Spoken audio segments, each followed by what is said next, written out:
कहानी ममता की आस। गुल्लू खेत के पास बनी पगडंडी पर चल रहा था। तभी सामने से उसके चाचा राम लखन आते दिखाई दिए। गुल्लू जल्दी में था, वह उनके बराबर से निकल गया, लेकिन उसने उन्हें देखा ही नहीं। राम लखन जी ने गुल्लू को टोकते हुए कहा, क्यों वे चाचा दिखाई नहीं दे रहे? ये नहीं कि राम राम भी कर ले। यह सुनकर गुल्लू झेप गया। माफ़ करना चाचा, मैंने देखा ही नहीं, वो घर जल्दी पहुंचना था। राम राम चाचा।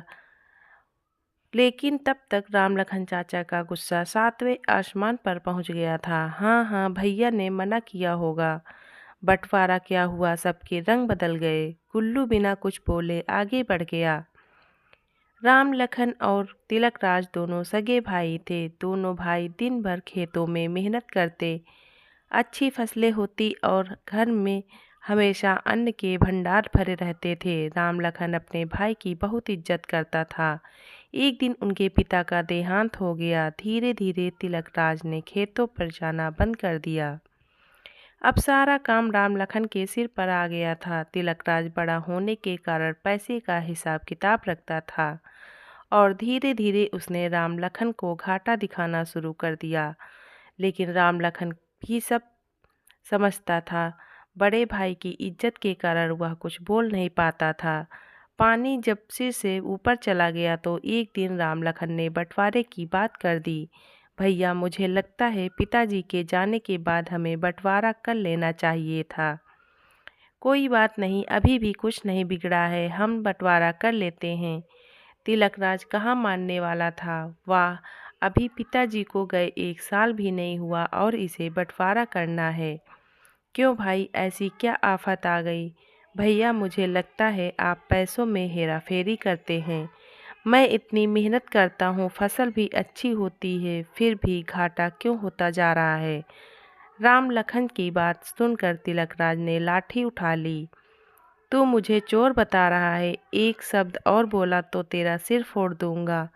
तभी तिलकराज की पत्नी सुजाता बीच में आई। ये आप क्या कर रहे हैं? मेरी शादी के समय ये 6 साल के थे, बच्चे की तरह पाला है इन्हें। जो मांग रहे हैं दे दीजिए। तिलकराज कुछ नर्म पड़ गया और हो गया घर और खेतों का बंटवारा। तिलकराज ने अपने खेतों के लिए मजदूर रख दिए थे जो काम करते थे। राम लखन अकेला ही पूरा काम संभालता था। राम लखन की पत्नी सुमन अक्सर बीमार रहती थी। उसकी 2 बेटियां थी, लता और आशा। इधर तिलकराज के एक बेटा था, गुल्लू। एक दिन सुबह जब तिलकराज खेत में जाने के लिए तैयार हो रहा था तो उसने देखा राम लखन के घर में कोई नहीं है। खेत पर पहुंचा तो देखा खेत में भी राम लखन नहीं है। तिलकराज मजदूरों को खेत पर काम समझाकर घर आ गया और अपनी पत्नी सुजाता को पता लगाने के लिए बोला, लेकिन कुछ पता नहीं लगा।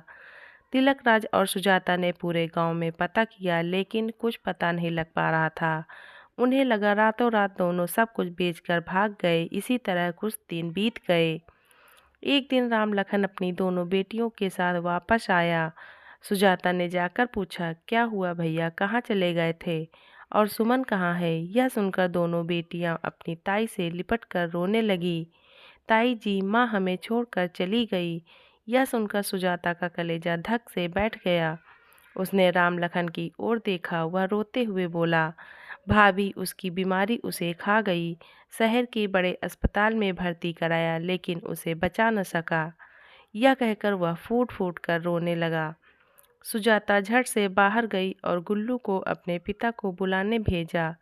गुल्लू खेत पर पहुंचा। पिताजी और माँ और चाचा दोनों रो रहे हैं, जल्दी चलो। तिलकराज तेजी से घर की ओर चल दिया। घर आकर पूरी बात को समझा। राम लखन को गले लगाया और बोले, चिंता मत कर, मैं हमेशा तेरे साथ हूँ। सुजाता ने दोनों बच्चियों को संभाला। 13वीं के बाद सभी मेहमान जाने लगे तो तिलकराज ने सबको रोका और कहा, मुझे कुछ बात करनी है। मैं चाहता हूँ कि हमने जो बंटवारा किया था उसे रद्द कर दें। मैं अपने भाई को ऐसे नहीं देख सकता। राम लखन, तू सारा काम संभाल ले, सारे पैसे भी रख ले। तेरी दोनों बेटियों की शादी हम मिलकर करेंगे। राम लखन बोला, भैया मुझे भी अब जमीन जायदाद और खेत घर का कोई लालच नहीं है, बस मेरी बेटियों को माँ का प्यार मिल जाए। भाभी इन्हें संभाल लो, मैं तो अब हरिद्वार जाना चाहता हूँ। मेरा सब कुछ आप रख लो। यह सुनकर तिलकराज रोने लगा। वह बोला, ऐसा कैसे हो सकता है? हरिद्वार जाने का समय तो हमारा है, तू कहीं नहीं जाएगा। आज से तेरी सारी जिम्मेदारी मेरी। यह देखकर सुजाता अपने आंसू पोंछते हुए बोली, देवर जी, जब मैं आपको पाल सकती हूँ तो क्या दोनों बेटियों को अनाथ छोड़ दूंगी? मेरी ममता में न कोई कमी पहले थी न अब होगी। और हाँ, जिस पैसे के हेर फेर का इल्ज़ाम आपने इन पर लगाया था, वह सारा पैसा इन्होंने शहर के सरकारी बैंक में जमा करा रखा है, तुम्हारी बेटियों के नाम। तिलकराज ने हाँ में हाँ मिलाते हुए कहा, हाँ छोटे, मैं चाहता था कि सारा पैसा खर्च न करके उसमें से कुछ बचा लिया जाए। बस एक गलती कर दी कि तुझे बिना बताए ये सब कर दिया मैंने। राम लखन अपने बड़े भाई के पैरों में गिर जाता है। भैया मुझे माफ़ कर दीजिए, मैंने आपसे कितनी लड़ाई की। तिलकराज ने उसे उठाकर गले लगा लिया। इस तरह दोनों परिवार एक हो गए। धन्यवाद।